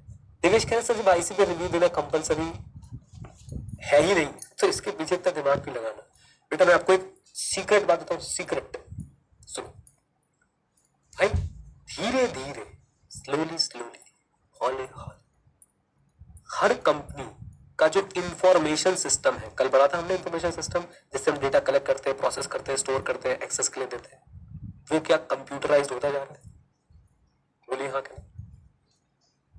और अब आप अगर मेरी बात से कनेक्ट करो, जब कंप्यूटराइज्ड हो जाएगा सारा इंफॉर्मेशन सिस्टम, तो बेटा आईसी की टेस्टिंग क्या एक तरह से, मैं एग्जाम के लिए कोट नहीं कर रहा हूं, मैंडेटरी नहीं होती जाएगी। और वो भी कौन से आईसी की बेटा, IC which is based on IT, IC which is based on IT, information technology. और आपको एक बात बताता हूं मैं, आगे चल के हम पढ़ेंगे भी, आपके SAs standards on auditing specifically इस बात को एड्रेस करते हैं कि आईटी रिलेटेड रिस्क आपने कैसे असेस करना है। आप समझ रहे हैं कि धीरे धीरे बच्चों बन क्या रहा है मामला, कि आपके ही स्टैंडर्ड्स बोलते हैं कि आईसी को आपने टेस्ट नहीं करना। देखिए ये मैं एक्स्ट्रा डिस्कशन कर रहा हूं बच्चों, लेकिन at the end of the day जब आपका एनवायरमेंट ऐसा हो जाएगा कि भाई साहब सब कुछ आईसी बेस्ड है, एक एक फिगर आपका आईसी से निकल रहा है, एक एक रिपोर्ट आपकी आईसी से निकल रही है, बताइए कि आईसी के रिव्यू की वैल्यू बढ़ जाती है कि नहीं बढ़ जाती? कम ऑन यस और नो। अच्छा लगता है मुझे जब आप ऐसे क्वेश्चंस पूछते हैं और जब ऐसा डिस्कशन होता है, बट याद रखिएगा बच्चों डिस्कशंस क्लास के लिए है, आईसीआई को अर्थवॉर्म ही देके आएंगे, याद है ना अर्थवॉर्म बेटा? ओके ग्रेट सर, कुछ एमसीक्यू कराओगे? चलो आज मैं तुम्हें कुछ एमसीक्यू कराता हूं, करें एमसीक्यू, जल्दी बोलो, करने कुछ एमसीक्यूज। लो मैं आपके लिए कुछ प्यारे प्यारे एमसीक्यूज बनाए तो थे, मैं दिखाता हूं। आज मैंने एसएम की क्लास में भी कराई, एसएम की क्लास में तो हमने लगभग 18 एमसीक्यूज करे थे। आइए ऑडिट की क्लास में भी कर लेते हैं। राइट पे आ जाते हैं इधर और इधर आ जाते हैं, आपको रख लेते हैं लेफ्ट पे, ठीक है ना, ताकि सारे बालक और बालिकाएं हमें यहाँ पे दिखाई देते रहे। बहुत प्लीज आ जाओ बच्चों, चलते हैं जरा और देखने की कोशिश करते हैं। ये है हमारे पास कुछ एमसीक्यूज। लो बच्चों देखना शुरू करो, शुरू करें।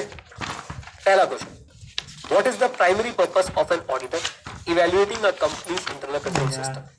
To ensure company's profitability, to check adequacy and effectiveness of system on recording transaction, to replace the company internal audit department, to prepare the company's financial statement. बताइए क्या आंसर देना चाहेंगे आप इसका? जनता क्या आंसर देना चाहती है?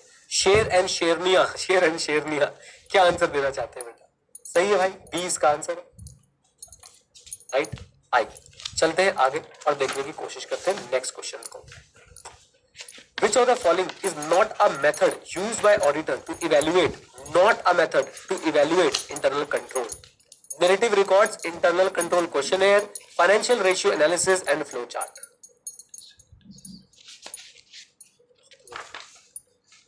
बस ऐसी चैट हर बैच में आती रहा और जीवन में चाहिए क्या बच्चे। आओ नेक्स्ट क्वेश्चन पे चलते हैं। In the context of internal control, What does checklist primarily help an auditor to assess? Checklist क्या assess करने में help करती है? Personal qualification of company staff, existence and efficiency of internal control, company's annual profit, and accuracy of company's stock market reports. B is the right answer.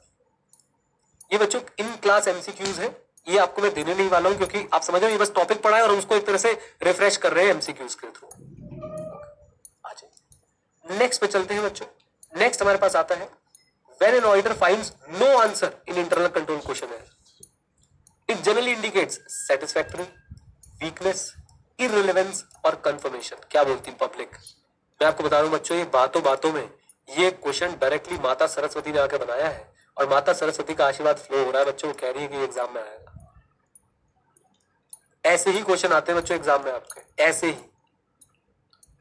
बस पढ़ाई अच्छे से जो करके गया वो पास हो रहा है, जो नहीं करके गया भाई वो रो रहा है. आइए नेक्स्ट पे चलते हैं बच्चों. Why is it important for an auditor to have a proper understanding of company's internal control system? क्यों जरूरी है ऑडिटर के लिए कि भाई कंपनी के इंटरनल कंट्रोल सिस्टम की उसके पास प्रॉपर अंडरस्टैंडिंग हो. Determine company stock price, decide appropriate audit procedure for different areas, draft companies internal policy, participate in company's management decision. आइए थोड़ा पोस्टमार्टम भी कर लेते हैं. स्टॉक प्राइस डिटरमाइन करने के लिए कौन से गोला से हो भाई? इंटरनल कंट्रोल से स्टॉक प्राइस कैसे डिटरमाइन होगा? दूसरा बी पॉइंट को भी छोड़ते सी पे आते हैं. ड्राफ्ट कंपनीज इंटरनल पॉलिसी, भैया ऑडिटर है, दामाद जी है. और दामाद जी आपको पता है ना ससुराल जाके कुछ काम नहीं करते. नहीं समझे तुमने? अगर आपके घर में आपकी बड़ी सिस्टर है और उनकी शादी हो गई तो जब जीजा जी घर आते हैं तो आपको तो पता ही आपकी क्या हालत होती है. और पापा मम्मी बेचारे ऐसे हो जाते हैं, अरे जीजा जी आ रहे, दामाद जी आ रहे, दामाद जी आ रहे, है ना बेटा. तो ऑडिटर थोड़ा इंटरनल पॉलिसी बनाता है भाई. कई बार तो तुम्हें अपने घर को देख के अजीब लगता है, ये मेरा घर है, कल तक तो अलग लग रहा था, जीजा जी के आने पे सोफे का कपड़ा कैसे बदल गया नए वाला. Anyways, to participate in company's management decision, ये भी नहीं हो सकता भाई. तो अल्टीमेटली क्या बच गया हमारे पास? Decide the appropriate audit procedure for different areas. Done. अच्छा जी, एक बार बच्चों छोटा सा काम और करना चाहूंगा मैं. एक बार आईसीआई का स्टडी मैट खोल लेते हैं. ऑल्दो भी हमारा चैप्टर बहुत बचा हुआ है आईसीआई के अकॉर्डिंग, याद है ना आपको? आईसीआई ने भाई साहब इस चैप्टर को क्या बनाया है? इस चैप्टर के फर्स्ट पेज पे लिखा है अत श्री महाभारत कथा. लेकिन हम भी भाई साहब हार नहीं मानने वाले हैं. हमने इसको छोटे छोटे प्यारे प्यारे पार्ट्स में जो है बांट दिया. संजीव कह रहे हैं नैरेटिव रिकॉर्ड्स में, अरे रुक तो जाओ, संजीव का मैसेज ही नहीं पढ़ने दे रहे हो यार. तुम चला गया संजीव का मैसेज ऊपर, रुको तुम. नैरेटिव रिकॉर्ड्स में डेवलप्ड आफ्टर टेस्टिंग में what type of testing? Sanjeev भाई देखो, वर्ड बाय वर्ड अगर आप जाओगे ना गड़बड़ हो जाएगी. टेस्टिंग का मतलब तो वही है टेस्टिंग ऑफ इंटरनल कंट्रोल, जो कि लॉजिकल नहीं है, राइट. तो अगर आप वर्ड बाय वर्ड आईसीआई के मैट को अगर आप बिल्कुल ट्रांसलेट करके पढ़ोगे तो भाई दिक्कत हो जाएगी. ठीक है, हमें क्या करना है? एक बैलेंस बना के चलना है. संजीव भाई क्लियर है मामला? मैं चैट ऑन कर दूंगा, संजीव से फिर बात करूंगा, लेकिन उससे पहले मैं चाहता हूं कि हम लोग आईसीएआई के स्टडी मैट को भी एक बार जो है उसके भी दर्शन कर लें कि उसमें कोई क्वेश्चंस ऐसे हैं जो भी हम कर पा रहे हो तो वाई नॉट. क्या बोलती पब्लिक, है ना? आ जाओ बच्चों. और मैं आपको बता रहा हूँ बच्चों, क्वेश्चन डिस्कशन के समय अगर आपको ऐसा लगता है कि अरे यार ये तो क्या क्वेश्चन तो कोई भी कर लेगा, यही दिक्कत है. तुम्हें हर चीज को देख के ये लगता है कोई भी कर लेगा, कोई भी कर लेगा, और कोई कुछ करता नहीं है. चलो आ जाओ, ये लीजिए. The one and only, the greatest, world's second largest accounting body, developer of trusted and independent professional with world-class competencies in accounting, taxation, finance and auditing का study material आपके सामने है बच्चों. आइए, कि इन्होंने समरी बनाई है इस चैप्टर की. काश मैं भी ऐसे 10 पॉइंट में इसकी समरी बना के तुम्हें पढ़ा देता. बट एनीवेज, मटीरियलिटी भी हमने पढ़ा नहीं है, ऑटोमेटेड भी हमने पढ़ा नहीं है, इंटरनल फाइनेंशियल कंट्रोल भी हमें पता नहीं है. एक भी एमसीक्यू ऐसा नहीं है जो भी हमने कर रखा हो. शाबाश शाबाश, आधा चैप्टर खत्म हो गया, लेकिन इनके 5 एमसीक्यू से एक एमसीक्यू ऐसा नहीं था. There is direct relationship between materiality and degree of audit risk, अभी हमने पढ़ा नहीं है. ये बताओ बच्चों, control risk is the susceptibility of an account balance or class of transaction to a misstatement that could be material either individually or aggregated with statement assuming that they were no related internal control. Correct और incorrect कौन बताएगा बच्चों? इसको कौन बताएगा? Correct और incorrect जल्दी बताओ. इज्जत रखो बच्चों, इज्जत, अपनी इज्जत रख लो. ये बेटा इनकरेक्ट है क्योंकि ये किसकी डेफिनेशन है? ये इनहेरेंट रिस्क की डेफिनेशन है. इनहेरेंट रिस्क क्या होता है? कंट्रोल रिस्क तो क्या होता है? कि आपका इंटरनल कंट्रोल प्रिवेंट, डिटेक्ट और करेक्ट नहीं कर पाएगा, या तो इंटरनल कंट्रोल एग्जिस्ट नहीं करता या वो पीडीसीएमएमएस नहीं कर पाएगा। कम ऑन गाइस, जल्दी बोलो।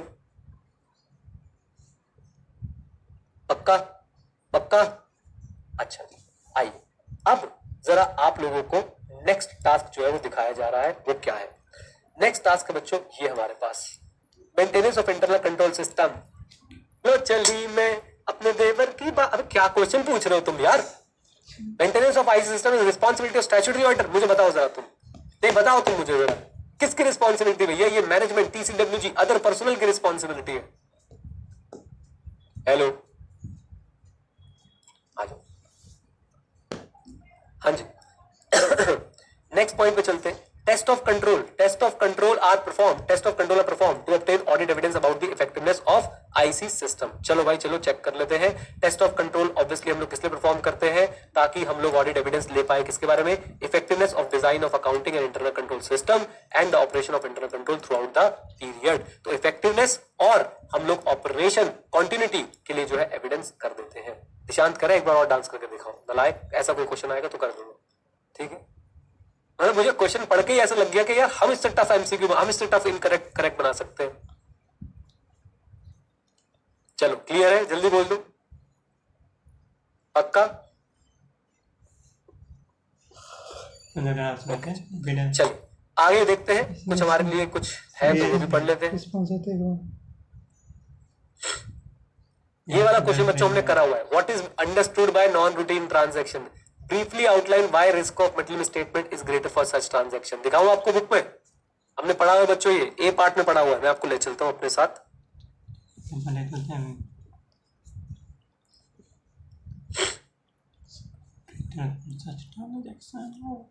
ये रहा बच्चों, ये रहा आपकी स्क्रीन पे आपके सामने। ये देखो बच्चों, नॉन रूटीन ट्रांजैक्शन क्या क्वेश्चन था? What is understood by non routine transaction? तो नॉन रूटीन ट्रांजैक्शन बच्चों हम लोग समझा सकते हैं क्या? नॉन रूटीन ट्रांजैक्शन कौन सी होती है बेटा? जो अनयूजुअल होती है बिकॉज ऑफ देयर साइज और because of their nature. Come on बोलिए। और इनके केस में आप मुझे बताइए, क्या रिस्क ऑफ मिडिल स्टेटमेंट ज्यादा होता है? Answer is yes. अभी जो पूछ रहे हैं ना कि क्यों ज्यादा होता है, उसका आंसर पता है क्या होगा? ये रहा बच्चों, ये रहा greater management intervention, greater manual intervention, complex और साथ साथ में nature of non routine transaction जो डिफिकल्ट बनाती है आईसी को इंप्लीमेंट करने के लिए। एक बार इसका आंसर देखने की कोशिश करते हैं। इन्होंने कोई पेज नंबर रेफर कर दिया होगा, क्वेश्चन नंबर 5 का आंसर देखने की कोशिश करते हैं। इस बार आलस ज्यादा है तो टॉपिक ही रेफर कर दे, हेडिंग देख ली जाके वो वाली। तो पिछली बार तक पेज नंबर तो लिख देते थे, कोई बात नहीं, सह लेंगे थोड़ा सा, हो जाएगा ये question. Okay, The auditor shall obtain an understanding of the major activities that entity uses to monitor internal control over financial reporting। अभी आप ये नहीं कर पाएंगे, रुक जाइए, मैं करवाऊंगा। अभी ये हमने करानी है। रोमम कंसिस्ट ऑफ 2 कंपोनेंट क्या बोलती पब्लिक? अच्छा स्क्रीन। हाँ, रोमम कंसिस्ट ऑफ 2 कंपोनेंट बच्चों, यस और no? Yes, IR and CR। Explain clearly defining the risk of material statement। So what is risk of material statement? Risk of material statement is the risk of material statement in the financial statement independent of auditing। Come on, yes or no? बोल दो हाँ के ना। It exists at 2 level, financial statement level and assertion level। It can be because of fraud or can be because of error। It is of 2 types, it has 2 elements, IR और CR। Inherent बच्चों वही वाला अभी जो ऊपर हम पढ़ रहे थे, ससेप्टेबिलिटी वाली डेफिनेशन लिख देंगे, कंट्रोल रिस्क की डेफिनेशन लिख देंगे। क्या बोलती पब्लिक? कम ऑन आ जाओ। 8th क्वेश्चन भी सेम है। The essays do not ordinarily refer to inherent and control risk separately, but rather to a combined assessment of the ROMM। बिल्कुल सही बात है, ये आपसे कुछ नहीं पूछ रहे, ये आपसे बोल रहे रोमम पे शॉर्ट नोट लिख दो। बताओ एसेस बच्चों कैसे एड्रेस करते हैं? क्या ये लाइन मैंने आपको एग्जैक्टली पढ़ाई है अपने नोट्स में? यस और नो? एसेस कभी सेपरेटली एड्रेस नहीं करते, वो उनको कंबाइन करके एड्रेस करते हैं, रोमम बना के एड्रेस करते हैं। आपके नोट्स में लिखी भी होगी बच्चों, आप लोग देख सकते हैं। बिल्कुल आइए। हाँ, auditor shall obtain an understanding of control environment, explain स्टेटिंग what is included in control environment. मेहनत करी थी बच्चों, मेहनत।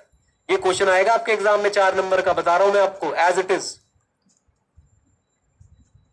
पहली बार जब आपको मैंने टफ चीज पढ़ाई थी तो मैंने आपको बताया था कि देखो बेटा इसमें से क्वेश्चन जो है वो आ सकता है। तुम लोग थोड़ा सा डगमगा रहे थे कि हाय सर हम ये कैसे कर पाएंगे। मैंने बोला था नहीं बेटा, बाबा रामदेव कहते हैं करने से होता है। तो ये रहा आपका कंट्रोल एनवायरनमेंट और ये रहे बच्चों इसके अंदर के एलिमेंट। रिवीजन वीडियो आपको बना के दे रखी है। देखो बच्चा क्या गलती कर रहा है, बस यही गलती जो है ना, इसी गलती का डर था मुझे। क्राइम बता रहा भाई इसका आंसर, और मैंने ये बात वहां पे नोटिफाई भी कराई थी कि क्राइम बोलोगे तो आंसर गलत हो जाएगा, याद करो तुम। इसे बोलते हैं मेरी professional judgement, training, knowledge and experience.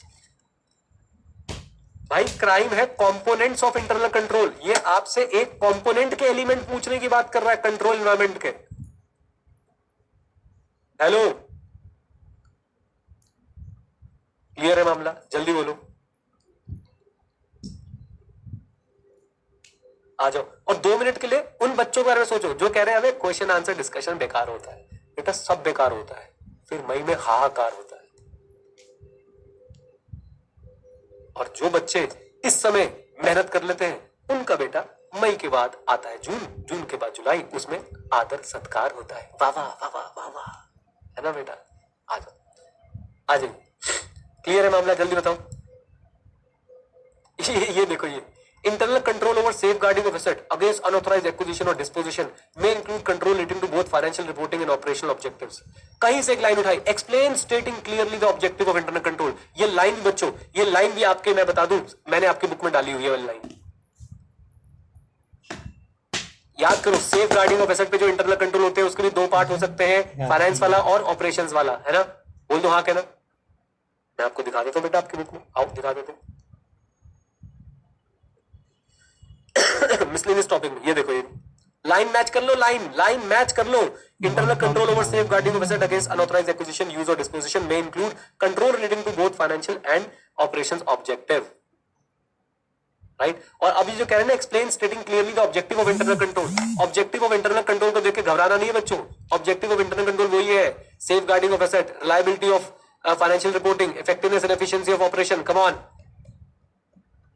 Hello, बोल दो ना जरा। लो भाई, इसका आंसर इन्होंने क्या दिया बच्चों? अब देखो यहां पे ये खेल गए, इन्होंने ऑब्जेक्टिव्स लिखे वो, ये लैंग्वेज चेंज कर दिए। Transaction are executed in accordance with management general specific authorisation. सारी ट्रांजैक्शन प्रॉपर्ली रिकॉर्ड हुई है, हम यही वाला याद कर लेंगे। Assets are safeguarded from unauthorised access and recorded assets are compared with existing assets. यही याद कराऊंगा आपको भी बैठ के। ये हमसे लड़ाई करना चाहते हैं, हम भी कर रहे हैं।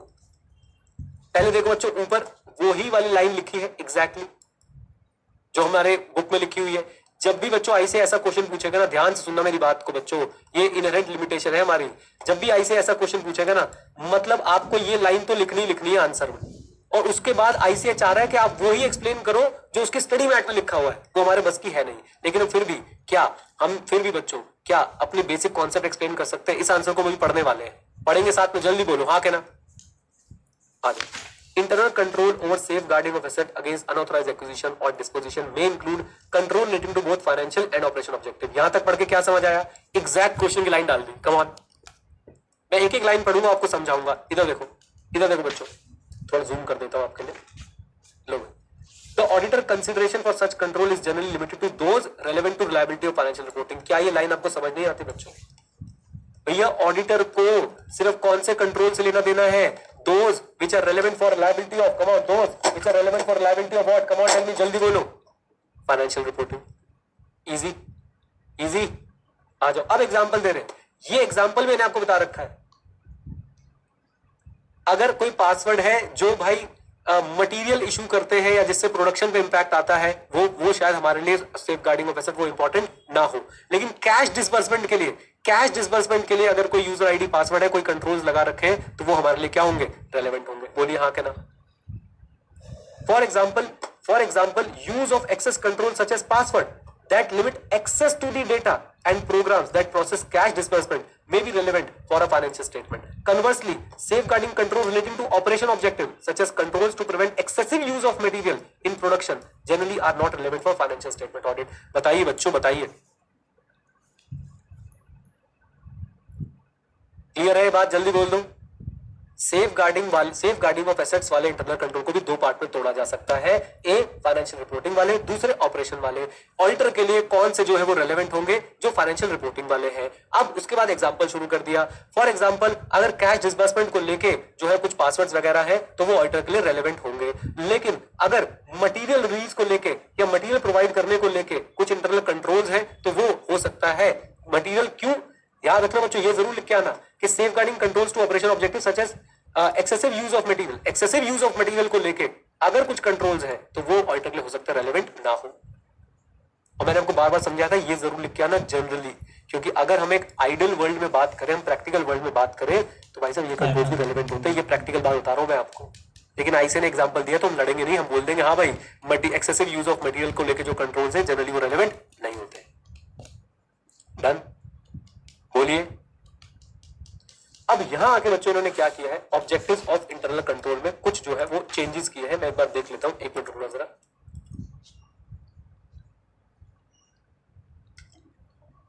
आप देख रहे हो, ये मेरे हिसाब से, एक बार अखिलेश तुम भी चेक करना, मेरे हिसाब से बच्चों ये ऑब्जेक्टिव्स इनके बुक में नहीं लिखे हैं, ये ऑब्जेक्टिव्स इनके बुक में नहीं लिखे हैं। If I am not wrong, ये सीधा इनके आंसर में ही लिखे हुए हैं। एक बार सब बच्चे इस बात को चेक कर ले, हो सकता है मैं गलत हूं, एक बार चेक कर लेना एवरीवन प्लीज।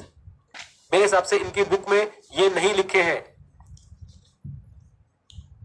ये वाले ऑब्जेक्टिव्स ऑफ इंटरनल कंट्रोल।